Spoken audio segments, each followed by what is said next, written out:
So welcome everybody. I have a great guest this week. I'm super excited about this. I thought I was going to have to do a lot of research to prepare for this. And what I realized was the more research I did, like many things in communication, I felt like my biggest task was to narrow down what I was going to ask you about, because there's so much that I could ask and would love to ask you about. So I'll try to be efficient with the time that we have, because we only have a certain amount of it. So Robin is an executive coach, best-selling author, professional speaker, podcast host, Marine Corps officer, retired Marine Corps officer, former Marine Corps officer, but once a Marine. Always a Marine. Always a Marine. And retired FBI special agent and chief of the Counterintelligence Behavior Analysis Program. He's taken his life work of recruiting spies, leading Marines, and behavior assessment and created his unique interpersonal communication strategies for success. Since 2010, he's been working with executives, corporations, entrepreneurs, military and law enforcement in their pursuit of forging trust, solving challenges, and leading. Whether it's newly promoted leaders, executive sales teams, or customer relations, Robin has crafted his people formula for quick, measurable results and maximum success. So for those accounting and finance folks out there, we love measurable success. So with that, I think that is a good introduction to give a broad overview, but your background, at least to me, is fascinating. So one of the things I wanted to start off with is, I know you had a long career in the FBI. I have an accounting degree, and I wanted to be an FBI agent when I was a kid. And it all started with this book, Will by G. Gordon Liddy, which I found in I guess it was like the bargain bin at the BX, actually. We were outside an Air Force base. My mom was shopping. They had all these books out there. And I thought, who is this guy? And I just started flipping through. I was like, FBI. This guy he referred to it as being a G-man. Right? Back in the day, that was the old terminology. And I read that book and I thought, I want to be an FBI agent. Unfortunately, right about when I graduated college, they had a hiring freeze. There was a federal hiring freeze in 91. Yeah. In retrospect, I probably wasn't wired well to do that job, to be a special agent. So what did you want to be when you were a kid? An astronaut. Okay. Close.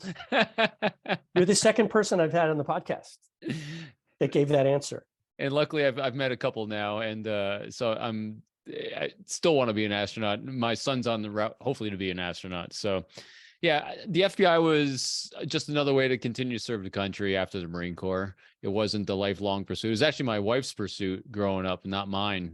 I got in before she did, and then we wound up having kids, and there you go. Well, the rest was hitting. And it's a shame, too. I think she would have made a much better agent than I would have or did. Interesting. So I'm always curious about seeing if there are any dots that connect. Because what I do now, I think the only connection what I do now is that I stumbled into this training piece through my old career, but it feels to me like they're almost on opposite ends of the spectrum. So I know you went to the Naval Academy and then went into the Marines. So how did you go from the Marine Corps to the FBI? Yeah, that was a beautiful set of circumstances the universe presented me. I was at Parris Island, South Carolina. I was a company commander down there and then in charge of scheduling at Marine Corps Recruit Depot down there. And we had an FBI agent that came down, and he was a recruiter, and I was a captain, and I was considering my options of getting out or staying in. And my job in the Marine Corps was not a good one. It was my middle choice at the basic school here when officers are selecting, and the options for careers were limited because of the job I had. It's called the Military Occupational Specialty. And I loved being a Marine. But this FBI agent comes down and says, hey, I think Marine Corps officers make great FBI agents. And if you come with me, I'll get you to phase 2. And there's 3 phases to the onboarding process. And I said, well, that sounds interesting. And I literally had 2 questions for him. I said, does all my military time count towards retirement? And this is a generational thing. Our generation, I was born in the late 60s. Our generation cared a lot about retirement. And so He said, yes, all your military time counts towards retirement. I said, that's good. And since I really didn't know anything about the FBI, I figured, well, if I ask this question, I might know if people like the job. And I said, what's the retirement rate? In other words, how many people stay on board from beginning to end? Because I figured that might shade job satisfaction. And he said about 95% of the people that come on as agents make it to retirement. I said, oh, they must like the job. I'll apply. No idea what I was going to do. I didn't have a passion for it. But luckily enough, when I got assigned to New York field office, again, I got not my first choice of places to go in Manhattan. Again, great set of circumstances, some great people. And I wound up on the Russian military intelligence squad, the one that covered the counterintelligence and the GRU. And our job was to recruit Russian diplomats at the United Nations that were spying on behalf of Russia. And that's how my career started. And it was a dang cool thing to do, because it was every day you're an entrepreneur, you're creating an entire life and business around one person, trying to sell them a service of American patriotism to someone who doesn't want to buy it. It's illegal for you to talk to. And they're trained to, if you even approach them, they automatically assume you're a spy trying to recruit them anyway. So they'll break contact. So great challenge. And it was great fun because I had great teachers, mentors, and guides around me the entire time. So I'm curious, I'm not sure if I remember correctly, but I was listening to a podcast you were on, I think it was about 3 years ago, Modern Wisdom. Mm-hmm. And tell me if I'm remembering correctly, but I thought I heard you say that you had a rule that you would never lie. Right.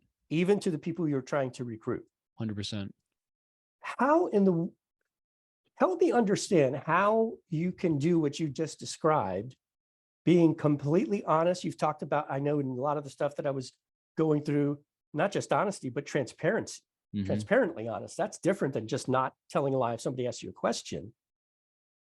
How can you do that job and never lie? So never lie is an interesting thing with all human beings. The attempt is to be, like you said, transparent. And there times when you can't share something with someone, sure, but then you can be transparent as to why. And if you make that why in terms of them, and because you're caring about them, their safety and security and prosperity, then it's all about them. Because that's what I learned doing this. So yeah, when I first came in, you go through the training, and when you go through training, you're learning tools and techniques. You're literally learning what I call parlor tricks about how to elicit information, parlor tricks about how to have a structured interview. But all those things help you focus on what you're doing and less on what the other person's doing. And through all these years of reps, as I call them, you start understanding the art form of human interaction. And it really comes down to all those great titles and positions I held are meaningless, because it really comes down to making people feel safe. It's the motivation behind everything. Our genetics, our biology, we just want to feel safe. We want to feel valued, and we want to feel heard. And if someone is about to put their life in your hands and their career and future in your hands, whether you're selling a product or service, or whether you're asking them to sell the secrets to their country's, infrastructure, if they don't feel safe that you can keep them alive, they're not going to do it.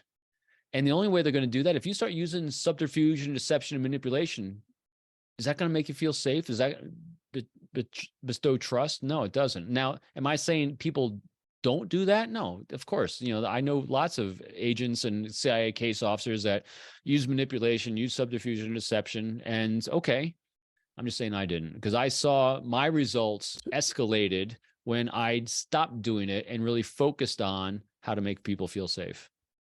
Were you undercover in your role?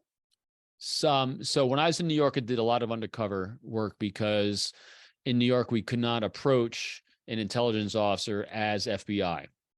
Now, if you're going to do undercover work, and I use the technique a lot, it's a great technique, but that technique gets you potentially a first contact, but now it's a relationship based on a falsehood, and that will never go anywhere. And so a lot of times, if you're going to approach as an undercover, you're going to then hand off to a real person in real position so they can actually have a real relationship.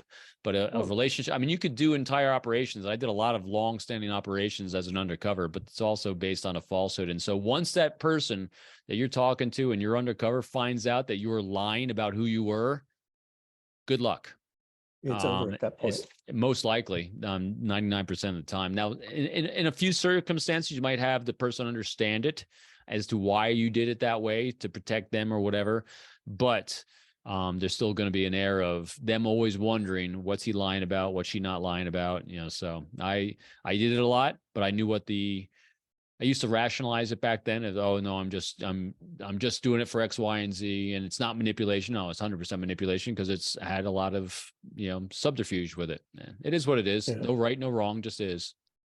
I think that jumped out at me so much because I've heard in interviews that recently I listened to an interview with Andrew Bustamante, a former CIA officer, and he talked about being undercover for long periods of time and, all the deception. And so when I heard you say that, I thought I must have misheard that. But that's fascinating. It's just a good example of how there's a lot of different ways to get the same result. That's something I've struggled with a lot over the years. See someone do something successfully one way, then see someone else do it successfully, like almost an opposite way. And I used to try to reconcile those. So it really depends on the end goal, because a lot of times, if you're a case officer and you're in country for only a couple of months or a couple of years, those are more transactional relationships you're going to have because you're going to hand it off to someone else. And same thing if you're in sales, if you're only to try to sell one widget and someone's walking out of your store, that's a transactional relationship. What I did, I never did a transactional relationship. My relationships I had to forge were long-standing. Whether it's a confidential human source that you want to have long-standing access to our intelligence officers, or it's the intelligence officer themselves. You don't want a one-time, hey, I'll give you a little money and you give me a little information. These are deep-seated relationships that'll last years. That's not transactional. And so, and same thing, think about the finance industry or even the accounting industry. You're going to have long-standing relationships with clients. Those aren't transactional. Those are real relationships based on life, and people have to feel safe when doing them. So it's depends on what the goal and objectives are, but I was never transactional with what I did. That's fascinating. I had the pleasure of interviewing Jim Pyle for this Jim. podcast. I know Jim, had him on your podcast, and he said when I interviewed him, if you and I could teach curiosity, we wouldn't have to have any methodology at all because curiosity really drives information exchange. 100%. What are your thoughts on the role of curiosity in building trust? It's everything. It's absolutely everything. And you have to couple curiosity with the non-judgmentalism of it. Jim talks about, he gives a great analogy of pretend you're a child that's 5 years old. When you're doing an interview, when you're interacting with someone, just be a young child that has no knowledge, no negative or positive confirmation bias of the world around you, because we're born with curiosity. Curiosity is our genetic coding for survival. And so what happens is by around 9 years old, us asking our parents all the time, why, they beat the curiosity out of us because we're boring them to the living heck. And so we kind of get it squashed. The most successful people in the world, the ones that kept that curiosity alive, and even if it was squashed early on, they reignited it because curiosity can be reignited easily. And it takes a humility to be able to be curious. And so that's the other part of this equation too. Curiosity is the greatest driver of all things and all relationships and trust. But in order to be curious, you have to have humility to know, you know what? I do not know it all. What is this? I look at that like I'm a very naturally curious person, but I have had that, which you just described when I was a kid. I was the why, and it would annoy my parents and sometimes other people. I'm still that way. So what do you see as sort of the other side of that double-edged sword of curiosity that might work against us if we're not careful? Is there a side to that could turn against us, could be a negative? That's a great question. So I love it when I can tell a podcast they asked a great question, because I've never been asked that one before. Yeah, no, it's good. I know those are cheering moments, aren't they? They so are. When it's hard can to ask. Curiosity be a negative? I have not personally experienced curiosity being a negative, but I think you're right. There's always a possibility it can be. I think when someone doesn't have the ability to read social cues, that the curiosity can get in the way of appropriateness. And so if you have unbridled curiosity and you don't know when it's appropriate to tone it back, you can't match tempo, you can see you're making someone feel uncomfortable, that's when curiosity can get in your way. That's a perfect lead in actually to a question that I wanted to ask about. You talked, I think it was when you interviewed Chase Hughes, Mm, he talked about a lot of stuff about when he was younger and social anxiety. I always find it fascinating when I meet or hear extremely successful people talking about their shortcomings or their weaknesses or their failures, because we just see the end product in front of us, sure. right? Um, and so what you were talking about made me think about emotional regulation, that I think, especially as a kid, I might see a cue that, oh, I should probably stop asking why. But as a kid, I lacked that emotional regulation to go, I need to tamp down my own desire to know why and just kind of let it go right now. Where do you see the role of emotional regulation in the self-mastery piece that you talked about with Chase? And you talk about self-mastery a fair bit, I think, in your Right. work. So it comes down to also how balanced we are internally and the people around us that make us feel safe with what we're doing. So you said you had your curiosity tamped down by your parents, but I'm still guessing that they might have verbalized it to you, but there was never a feeling of being unsafe by your curiosity, because otherwise you would have No. had to reignite it later in life. And what Yeah. happens, and you hit it, another key thing there too, the most successful people in life, not all, but a lot of the most successful people in life that have achieved these amazing, great things is, one, they have curiosity. The other thing that they've also had is, especially if they're on the human behavior side of things, they were made to feel very unsafe at a young age. And they had to start reading the environment around them in order to know what not to do to bring the wrath of whatever it was around them down on them. So they became highly attuned to behavior of those around them, on what unsafe looked like and what safe looked like to them at a very young age. And that fascination with it kind of carries through in life. And when they start putting labels and behaviors, I mean, labels and meanings on these behaviors later in life, they become masters of behavior because they were so experienced earlier in life about how to read it. And that happens with all of us. Most human beings, we all have a few things in common: death and birth, obviously. And a lot of us also have trauma. Not everyone, but a lot of us have trauma. And if we didn't have trauma, the other thing that starts that thread earlier in life is positive encouragement, is also, kind of a dichotomy here. So Mark Bowden, another member of the behavior panel, he talks about, he had some trauma because he was dyslexic growing up and he was made fun of for it. But what happened was, because he was made fun of for it, and that's a trauma, so you become fascinated about human behavior because it made me feel unsafe. But then he got a positive reward where someone told him he did really well at art. And so when someone gives us a positive affirmation about an activity or something we've done, we want more affirmation. So we're going to continue to do that activity. And so that becomes a thread in their life as well. And so he had both those things at the same time that became a thread for art and behavior in his life, which why he became a nonverbal and body language expert, especially from the waist up, for the things he did in art.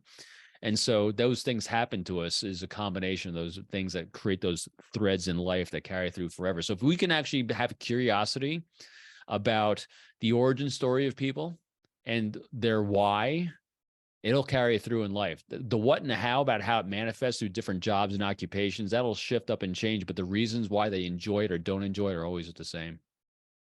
Yeah, I'm so grateful that there are people as successful as people like Mark and Chase who've talked about things that other people saw as shortcomings earlier in their life that turned out to sort of push them to get better in certain areas that made them excel to a world-class level. And it makes me, I probably said this a million times to friends of mine, I wish podcasts were around in my dad's day. My dad was in the Army for 30 years. He was a Green Beret for part of that.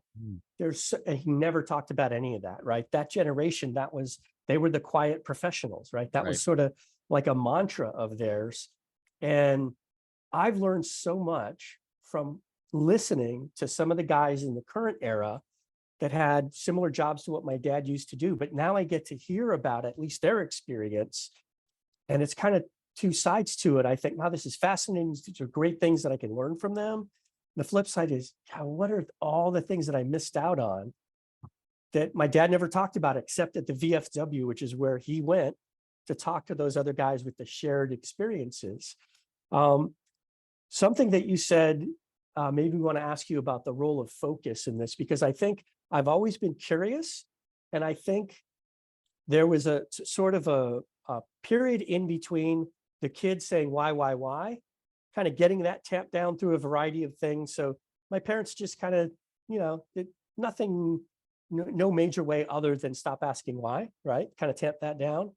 And then I went into accounting and creativity. I've said to many people, accounting's not an area where we like a lot of creativity, right? We call that Betty Crocker accounting, people cooking the books, and those are the people that end up in jail, right? So we're very big about compliance and doing things a certain way. And then in my sort of second career, now doing training, I'm able to express that curiosity more.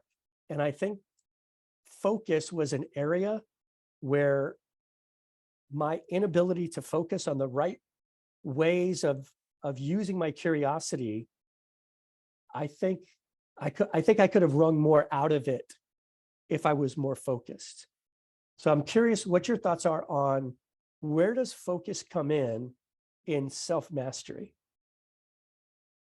Well, another good question. Focus. Focus comes from areas that we feel compelled to do. And compulsion generally comes, again, follows that thread in our lives that we felt earlier. And so as an example for you, you felt compelled to go into accounting. What do you think the compulsion for that was? Were you into numbers Oh, growing up? no, I hated accounting. It was very, very simple for me. So my dad was in the Army 30 years. My mom worked civil service. They were very security minded. My entire life just talked about you're going to college because you're going to get that education that will take you to a better life. They kind of struggle financially. And in my brain, college was strictly about getting that piece of paper that was my ticket to a better job and a better life. Right. And I actually hated all the courses that I took in accounting. But in fact, when I graduated, I got a job making more than either one of my parents made. And I was on a track to have a, financially very rewarding career. But you didn't like doing numbers. No, What not at did you all. like? So what, out of all the things you did in accounting, what were the things that you did like? It did give me the opportunity. This is probably going to sound surprising to you, but it gave me the opportunity to meet a lot of people in a lot of different areas I knew it that was gonna be some other jobs would not have. So you've been people oriented your entire life, that curiosity Yeah, when you're yeah, younger, yeah, and that was the thread. So the what and the how is what shifted. And so when you got into training later, what's training? Training is being of service to others through people and yeah. relationships. And so that's the thread. So the focus, you've always had the same focus. The focus has been people. And Yes. so you have, and that's what each do. So when we have focus, we just understand what that core thread is that we have. And you did things along the way to provide for yourself, to be self-sustaining, to be prosperous. But the focus never shifted. It just got tamped down a little bit because of opportunity and time that we have to do. But focus is Yeah. critical, and it starts earlier in life because, again, for whatever reason, was a combination of our genetics and biology, and then our environment. So that's the, our balance between what, the environment and our genetics, gives us our focus. And so if we can discover what that focus is earlier in life, or at least what it was at one Yeah. point, then refocus back on it again and let our curiosity expand. And one other thing you mentioned too, you hit that word creativity.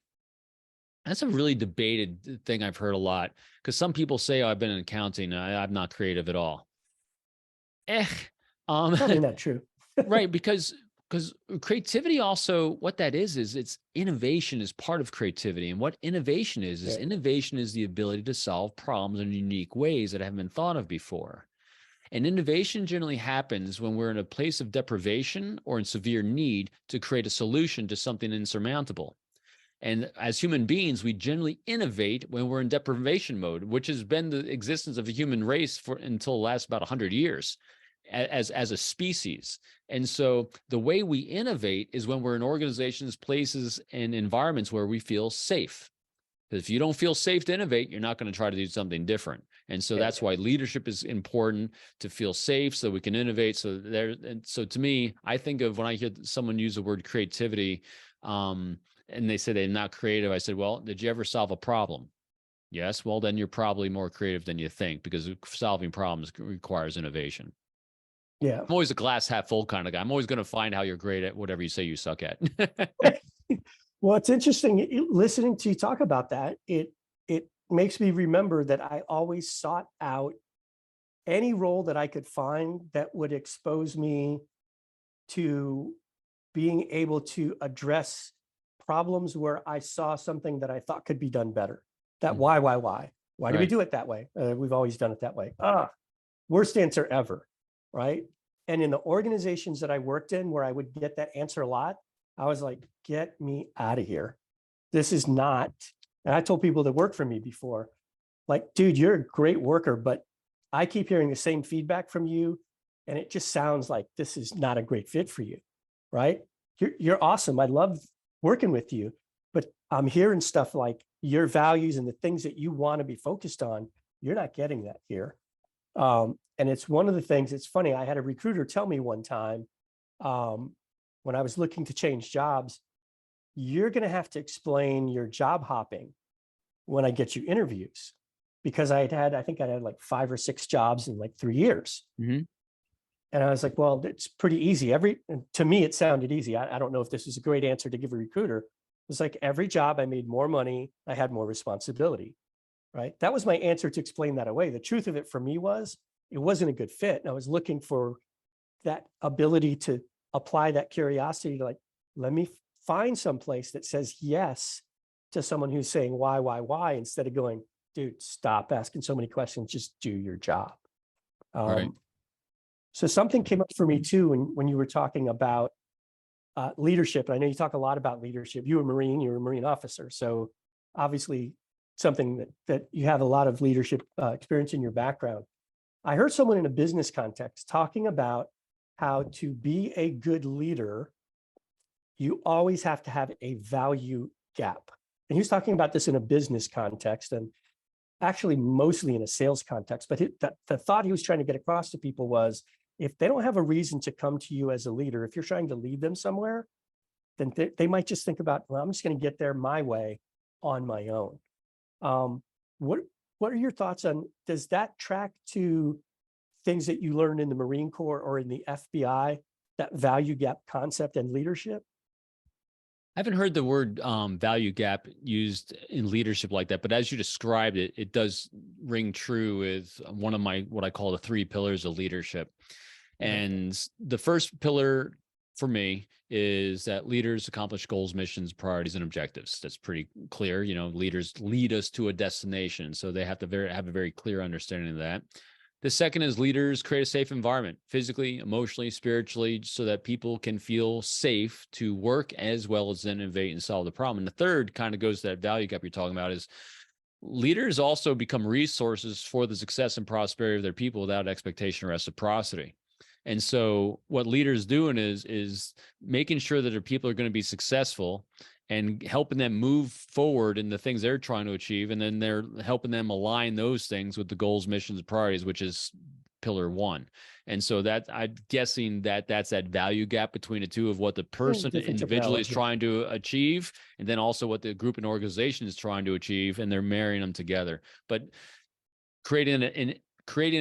inspiring someone to lead, to follow you because you're going to be a resource for their success. I just had a client I was on a few minutes ago with, and one of the things he's doing for that value gap, as you described it, was he asks his people, give me 3 things that you want to work on and achieve during this next rotation. And then after he asks them and they get the 3 things down, he goes, all right, specifically tell me what I can do to be part of that with you, to help you be successful in those 3 things. And so thereby you're being tied. And that's where leadership comes in. He's tying himself to their success. Interesting. Yeah. A lot of times there's just different terminology that we use, similar concepts. Mm-hmm. That's one of the things that I try to use this podcast for as well, is having people on where someone might not connect the dots immediately to, like, FBI spy recruiter. You're trying to teach accountants communications. Where do you connect the dots here? In these conversations, I'm hopefully helping people connect the dots on, skills that you have, experience you have, that you have found a way to translate to people outside of that context in the way that you teach them.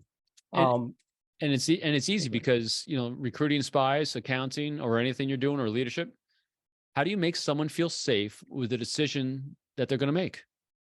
If you want someone to work with you, they want them to buy your services as an accountant, they have to feel safe choosing you. If I'm trying to recruit a spy, they have to feel safe that I'm not going to get them killed. If I want my children to perform well in school and to tell me their grades, they have to feel safe that I'm not going to overreact, with that choice. And so if you want to have your people tell you things that, to be transparent at work, that for the people that are working for you, how do you make them feel safe with sharing with you that you're not going to ruin their lives or career over it? And so it really comes down to that simple concept. That's the universality of everything. Yeah. Do you find that that's harder the closer your relationship gets with the person? Like, for example, with your kids, to make them feel safe if they come to you and say, Dad, I really screwed up. I did X, Y, or Z. And as in alignment with your values, that you need to make them feel safe and focus on that. Do you ever internally go, my gut feeling is I just want to shake you till your hair falls out? Do you find it's harder as the emotional investment in the person increases? Yeah, 100%. Okay. So one of the things that I think are really critical. So I'm not crazy. No, I think never. One of the things that really helps us as individuals, like when I'm working with clients and I'm working outside my home, I have years and years of reps of knowing how to objectively look at challenging situations and pain points and asking the questions to help someone discover the path that they want to take for themselves to move and be successful. Because I'm emotionally vested in their success, but not emotionally vested in their outcome. That's up to them. The closer we come into that circle in our own lives, we're vested in both of those things. We're invested in them as an individual, and we're vested in the outcome that we want to have for them because we're emotionally tied to it. And at that point, when we start getting closer in on that circle, having what I call the loving critic in our lives, and this is someone who is objective for us in those moments, is really critical and key. So for each of my kids, it's a great example. I have 2 grown adult kids who are fantastic. My son's a Marine Corps officer himself. He's at flight school, he's a Marine Corps pilot, another Naval Academy graduate. My daughter's a labor and delivery nurse in Northern Virginia. 2 independently successful, great people. My daughter and my wife are really close. My son and I are really close. The 4 of us are very close, but I can be more objective for my wife when she's talking with my daughter. My wife can be more objective for me when I'm talking to my son, because we have that objectivity for each other. When my wife comes home from work and talking about the people at work and how she's emotionally tied up in a situation, I can be objective for her because I'm not tied to those people at work, yet I'm close to her. And likewise, when I was still with the FBI, I'd share things that were going on at work and she could be objective for me. And so having someone in our lives that's close, that's tied to us, and that's the loving part, but can be critical for us and objective for us on the outcome, is what really is critical when we get too close. And that's what coaching is about. This is what we do for others when we coach. Yeah, that's something that I need to embrace more, is finding a coach that I fit well with. I've used coaches in the past, and I think that's one of the most important professional relationships in terms of fit being a giant factor. I had one coach, excellent coach, but we were friends before we entered into a coaching relationship. And I think he was like a little too nice, for lack of a better term, in holding me accountable, kind of let me not be as accountable, I think, because we were just more friendly. Yeah. And so we had to have that conversation and go, dude, I just don't feel like it's a good fit. We're just like, the dynamic, just that I need someone that's a little bit more hard on me in certain areas. You said something earlier that triggered a question in my mind. You said you were on a call with a client earlier. And I did a training for a client this morning, and I asked a question and got a piece of feedback that I'd love to get your thoughts on. So I asked a question. They're actually finance folks, not accountants. Mostly finance folks. They work at a huge multinational insurance company. So communication skills training. And I asked the question, how would you rate your self-awareness? And more than 70% of the people said either fair or good. So I'm curious, in your experience, have you found that people have a tendency to over, let me think of the right way to word this, to Overestimate their self-awareness. overestimate their self-awareness? 100%. Tasha Eurich wrote a book called Insight, and she actually talks about the science behind self-awareness. And the science and the numbers are very solid. I've read it a couple of years ago. I think she said something like 95% of the people in the world, as she showed by her research, way overestimate their abilities, their own measure of their own self-awareness by a lot. It's very hard to do it because we all think we're self-aware. But self-awareness requires a great amount of humility. And so if you think you're self-aware, you're not showing you don't have a lot of humility. So it's a fascinating balance between that dichotomy. But yeah, people do overestimate their own self-awareness. That's why it's important to have a loving critic. Yeah. That one of the exercises I've used in the past is that Johari window. And having people find that. I love your term, the loving critic. I haven't heard or used that term before, but I think it's a great way to describe it. I've in the past just described it as you want to find someone that you trust and that knows you well enough, right? Mm-hmm. To find that blind spot. I found it fascinating that only 11% of the people answered the question that they have room for improvement. And think about this. Who do you want to work with then? You want to work with those 11 people because those 11 people are being what? Transparent and vulnerable. Two of the greatest engenders of trust and behaviors you can possibly have is that transparency and vulnerability, because when someone gives you a complete unfettered optic on who they are, you trust everything out of their mouth then, because if they're about to tell you about what they are horrible at, then you know they're going to tell you everything because there's no fear in them to share. Now, granted, they have to have some competency as well and a willingness to learn and ability to learn. But a lot of times I will take someone with that kind of humility above anyone that can flip any switch. Yeah, it's difficult too. It's one of the things I talk about it in almost all of the trainings that I do, because it doesn't even matter what the topic is, what the skill is. If there's not initially an awareness of where you are and where you want to be with that skill, how in the world are we going to get there if we think we're 90% or all the way there already? We're never going to try to work on it, right? That's something that I struggled with that early in my career. I think because I had a perception that I needed people to think that I was smart always. Sure. And some of that was reinforced by the environment. I worked in environments where if I was in a meeting and somebody asked me a question, I don't know, was never acceptable. Right. And that was just the culture in that organization, which I didn't realize because I feel like I think I was around people that grew up in a similar culture a lot. And it took being exposed to people that didn't think that way to go, oh, it's okay to be wrong? What a concept. Or it's okay to be transparent. I can give you a quarter of a good answer now, a half of a good answer in an hour. I can give you a full answer tomorrow. Tell me what you want. Yeah, it's a great way to word that. Because what you're doing is you're being transparent, you're empowering them. In other words, that answer just made it all about them. What kind of answer you want? I'll give you anything you want. I can give you what you want right now, but I'm telling you what it is. Well, to your point about safety, one of the things that I've found that I'm incorporating a little bit more when I do training is giving people an ability to speak up and answer questions anonymously.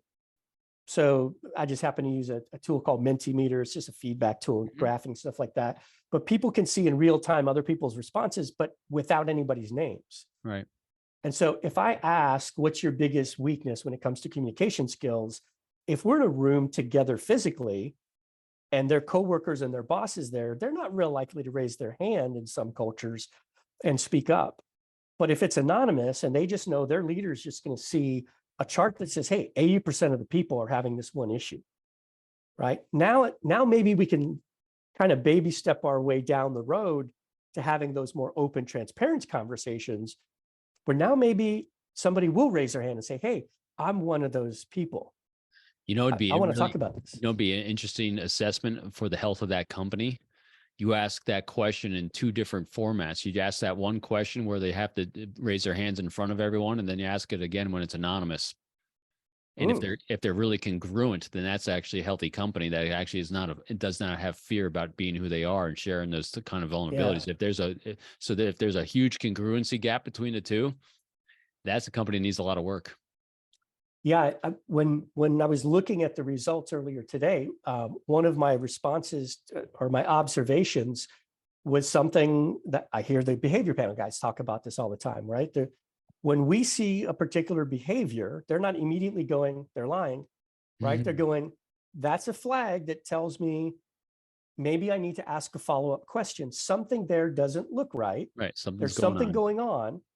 I don't know what's going on right now, but I need to follow up on that. And a lot of those questions that I'm asking in those trainings, my observation is, hey, for those of you that are in leadership, take a look at, you're going to get a copy of all this stuff, right? You're going to see all the responses. Take a look at those and see, to me, that's a red flag that says, this is something we need to have a follow-up conversation about, right? Now's not the time or the place, but that's something that I would definitely follow up on, because there's either an issue there, there's an opportunity there, there's something going on there. It's not an answer. It's just something that makes me want to know more, because there's probably something actionable there that I can help make an improvement on if I just am actually proactive about it. Mark Bowden has used this expression. A guy just interviewed yesterday uses it as well, and you've probably heard it a million times. That one about how all models are wrong, but some are useful, right? What are some of the most useful models that you use in the work that you do? Oh, wow. Another fun one. Well, you mentioned pillars before. Yeah. That sounds like I'm really excited. It's so funny because you say models. I've spent my last couple of years inadvertently disrupting all the models. Because are you creating new ones or so here's an interesting an optic. When I hear the word model, to me it says you're looking for a process. And if I'm some kind of structure, I guess, is right, how I would. and if I'm looking for a structure, I might miss what's outside the structure. And because I've done a lot lately with kind of describing people how to, one of the most common questions I get is, how do you baseline someone? How do you baseline a situation? How do you become a human behaviorist? My answer always is yes. You consume everything you can from everywhere because everyone is different. Everyone consumes something. And the best way you can baseline is completely letting go of anything you're trying to baseline. Because baselining and observing human behavior means that you're going to see things, and you just described it. You're looking for things that are deviating from someone's baseline. Well, you only can see what's deviating from a baseline if you're not trying to see anything. Because if you're trying to see something according to a specific model you have, you might be dealing with someone that has an outlier. And if you're going to miss that outlier completely if you're looking for this within this structure. So I would say my current model of understanding human beings is to engage without an agenda and be completely present so I can hear and observe everything that's being broadcasted at me, so I can see outlier statements, words, and behaviors that allow me to focus in on what's important to them. That's my model. So you reminded me when I met Jim Pyle. So I met Jim at the behavior panel last year, had a live event. It's like a 3-day event they did in Vegas. I went to that event and I was sitting at a table for breakfast and Jim Pyle sat down and I just said, hey, my name is John Sanchez. I introduced myself and Jim said to me, what do you know that I don't know, that I wouldn't know if I didn't ask you? And I went, huh, what? He did what Tony Robbins calls it a pattern interrupt, right? Right. That question made me go, like, stop me in my tracks. And I had to think about it. And we engaged in a conversation. I eventually asked him to be a guest on the podcast. And I said, look, I'll be honest with you. I don't know much about your background, but I know someone in the audience asked the guys in the behavior panel if they could add someone to the panel, who would they add? And they all pointed to you. So that's good enough for me. If you would be on my pod, I'd love to interview you. He said, yeah, sure, fine. And I said, well, I need to do some research. And he goes, hold on a second. Do you remember a guy named Larry King? Used to be on CNN? I said, yeah. I'm of that generation, yes. And he said, Larry King didn't do research on people. Yep. He was curious. And I said, all right, I'm just going to take your advice. And what you just said reminded me of that, because it totally, just like his question, it totally made me go, whoa, hold on a second. That doesn't fit my model. My model says prepare, right? I want to look smart. I want to look good. I want to ask you, right? A lot of this performative stuff. And I said, you know what? I'm not going to do any research. We had a great interview. But since then I thought, now I want to do some research now, because I want to interview him again. Right. Because he's got such an incredible background. So Go ahead, research is fantastic, because that's the pre-work we have to do. But then once you engage, you have to let go of it all. Because if you're thinking of your model when you're engaging, you're now thinking of what you're trying to do, what you're trying to say. And every second that you're thinking of yourself, you're not focusing on them. You're going to miss something. I guarantee it. Yeah. And so when you're engaging, what happens is when you're so focused, when you can let go of that agenda, when they say something, it'll spur your memory, because you did that great work. You have to do the great work. You have to have that focus. Talking about focus earlier, you have to have the focus of the thing you're trying to accomplish. There's a fun author I enjoy. His name's Joshua Metcalf. He's written like 6 books on using parables for life, on basically a lot of Stoicism and Buddhism kind of stuff. But this one was called Pound the Stone. Focus is pound the stone, and pound the stone is basically, you can hit a stone with a chisel and a hammer 100 times. It won't show anything. All of a sudden, that 101 time, the thing will crack right down the middle. And was it that 101st one? Was it just that one? No, it was all the work you did beforehand. That's focus. And so for us, when we're preparing to engage a human being, we're going to do a lot of focus on trying to understand as much as we can, just to spark our curiosity more than anything else, so that when you engage, you can let go of it all. Because when you're engaging, you must be present. If you want to, as I call it, paint the art form of the human engagement before you, it's literally, you're creating a Mona Lisa. Leonardo da Vinci worked on Mona Lisa for 15, 20 years of his life. He carried it with him everywhere, because as he learned through his humility of a new brushstroke, a new way to combine paints and chemicals to create another shade, another shadow, he would then put another brushstroke on Mona Lisa, because it became his lifelong process of mastering art. And so it's the same thing with human engagements. It's an art form. And so when you're going to engage the art form of human engagement, you got to let go of the paint by number, because then it's focusing on what you want. And you got to focus on what's being presented to you, so you can create exactly what the other person is looking for from you. And that is feeling safe. How ironic that you said, let go of the paint by number. I literally just wrote down and circled in red, connect the dots. Absolutely. Because everything that you just said reminded me of something that I'm trying to get better at with this podcast, which is, I talked about this a little bit before, taking people from different backgrounds that I can see where they have a tremendous value to communicate to anyone who will listen about communication. It's obvious to me, it might not be obvious to someone else. Part of my job is to help connect the dots for the viewer and the listener. And it's something that I have to get better at, because sometimes I've realized that just the nature of the way I think, I sometimes see dots connecting in ways that other people don't, which can be great.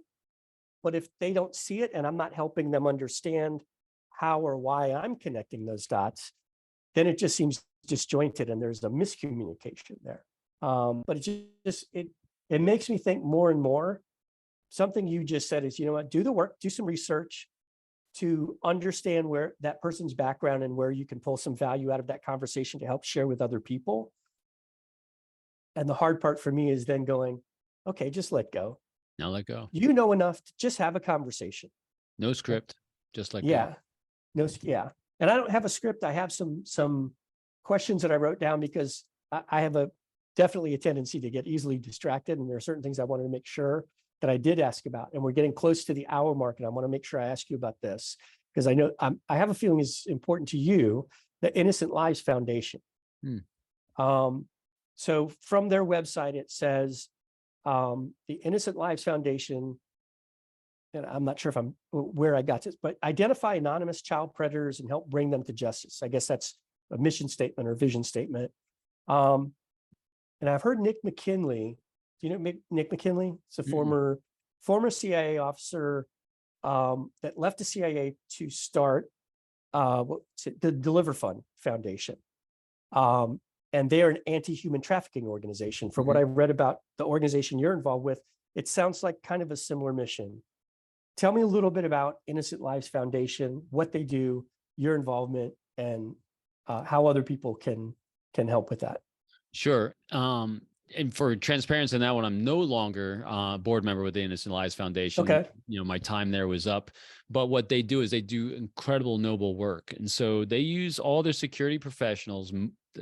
99.9% of them are volunteers, and they take their cyber expertise. And what they do is they uncover online sexual predators that are trying to traffic in child pornography. They're trying to traffic in children themselves. And by using their skill sets, they're able to identify these people and hand these portfolios over to law enforcement so the law enforcement can take appropriate action, either to continue the investigation or to, have enough information to actually put them under arrest. And so it's both domestically and OCONUS as well. So it's overseas, a huge impact on a lot of lives. It's sad, but really rewarding. What they do is because one child predator can affect anywhere between 6 and 400 kids, depending on how they're trafficking and what they're doing. And so if by Wow. taking down one child predator, you might be saving 400 children from being exploited. And I can't remember the last numbers but basically it's a couple hundred a year at least that they were taken down.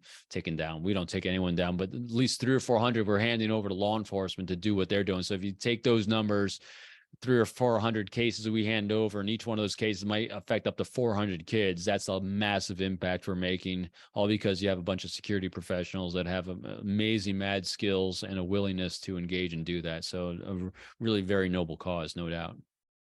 So for an average person, other than financially supporting that type of organization, are there any things that the average person that doesn't have those sort of ninja cybersecurity skills can do to contribute to that cause overall, whether it's in their community or otherwise? Donations are always great. Anywhere Okay. from $1 to $5 are fantastic. They do fundraisers for different things, but also they put out a lot of great content on their site too, for looking for warning signs that children are being groomed. And that's really the big Yeah. one too, is realizing that, people are being groomed all the time, especially during COVID. Stuff spiked immensely.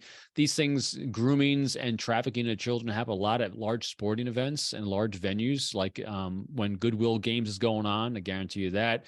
NASCAR races, Hmm. if they come into an area and children being trafficked there. International sporting Wow. events, same thing. And so it's just always being alert, because this is where baselining again comes from, is like baselining is looking and observing with no agenda. As a great example, my friend Joe Navarro wrote about this in his book, Be Exceptional. And this is the power of observation and being aware. And when he was Wow. young and he just immigrated from Cuba, he's on the beach in Miami. And I think he said he was around 8 or 9 years old. And he used to go to the beach all the time on weekends. And that, when he was growing up in that time, it was common for Europeans to come over to Miami Beach from overseas. And it was common for their young children to run around without clothes on. That was just a thing they did. And at the time, he didn't make any big deal or think anything different of it, because you'd see what he thought were professional photographers on the beach with their big photo cameras and all these great setups, and they were photographing the families on the beach with their children. Years later, what he recognized was he was seeing pedophiles on the beach that were taking pictures of nude kids. Because again, when you can look at something and do your best to let go of the confirmation bias you have, and you can see things for what is, that is a tough skill set to get, but the greatest one you can have, so you can be completely aware and present. Yeah, that sounds like awareness obviously is a big part of that. But the last thing that you just mentioned, I think I've seen this before, where I'll see something and I'm with other people and I'll comment on it and they're like, what are you talking about? And I've heard, I think even Joe Navarro talked about, like, if you get a gut feeling, Mm, go with that. Don't ignore the gut feeling. Don't try to rationalize it away. something's If causing it. if your spidey sense is tingling, Yep. right? You don't have to be able to explain it academically or prove anything. If something seems like it's off, most of us have pretty good spidey sense when it just comes to just something being off. Yeah, Like we may because not have off the is language for it. incongruence. Yeah, what you're seeing is when Yeah. you get that spidey sense going, the red flags going up, or you feel creepy, something in your environment from your baseline of observations is incongruent in your environment that you're not used to seeing. And so what you don't want to do is jump in and guess at what it is, because that's when we can be really wrong. But what you can do is just take a stop, take a pause, and that's where you engage a loving critic and say, hey, something feels a little off here. Something seems a little different. Do you mind if I got a second? I can explain and kind of show you what's going on, get your take on it. And that a lot of times helps a lot. Yeah, I sometimes struggled with when somebody else, it seems like their spidey sense is tingling too, but they're kind of rationalizing it away.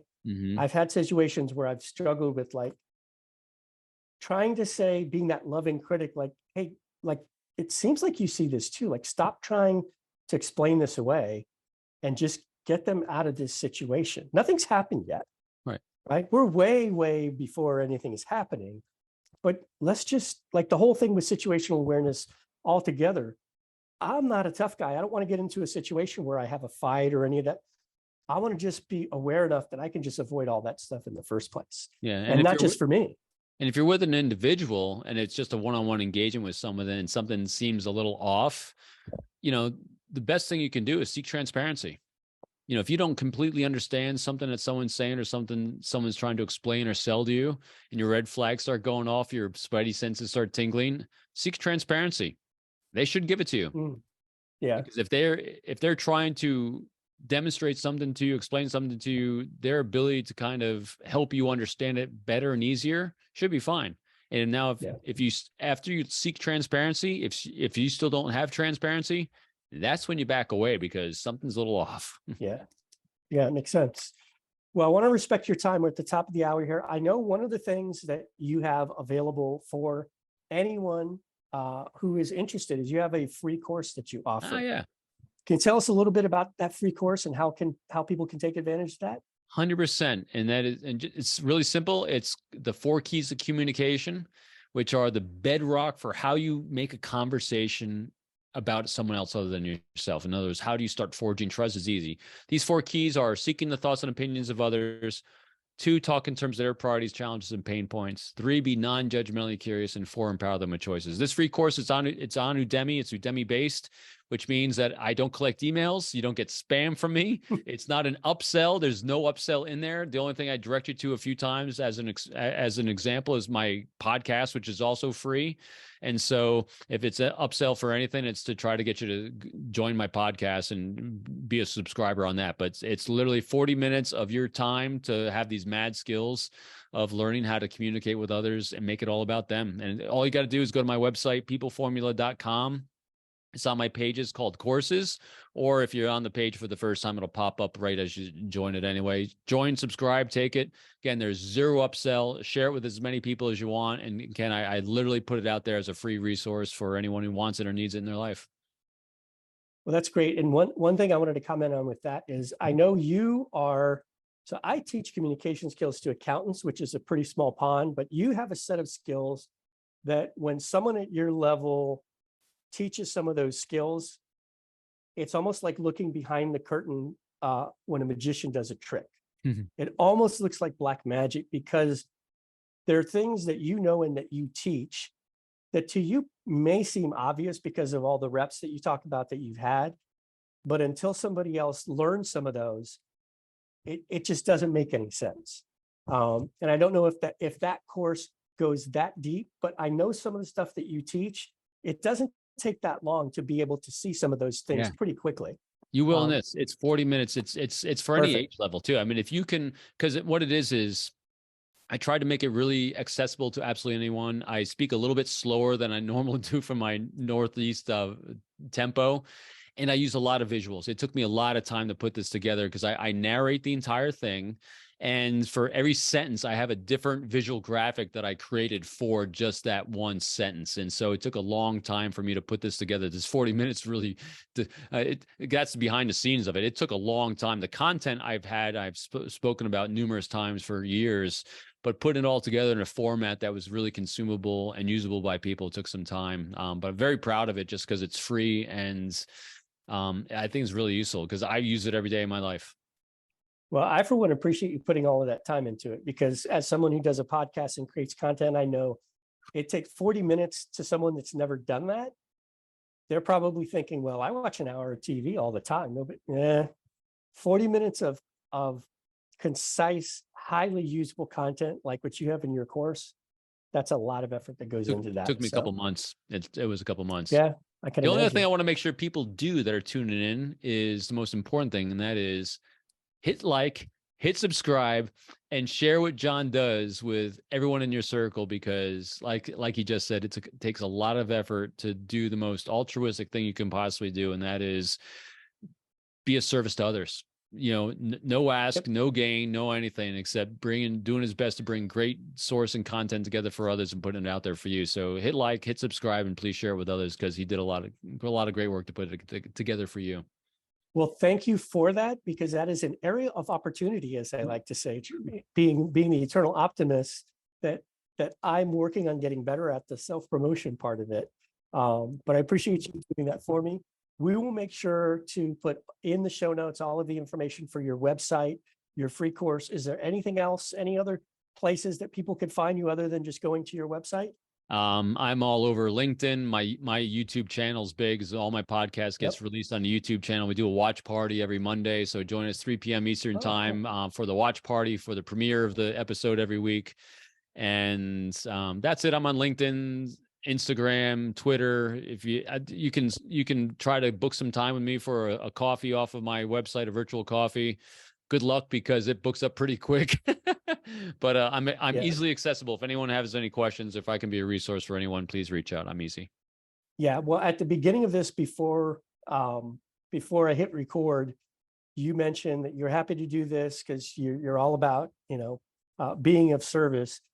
But part of the reason that I was so grateful that you scheduled this was that I know you are super busy. I mean, the things that you work on and the people that you work with, I know keep you extremely busy. So I just want to thank you again for sharing your time, your experience, your knowledge, your skills, and all of that with everyone. And with that, we'll go ahead and wrap up, and we will see you guys next time.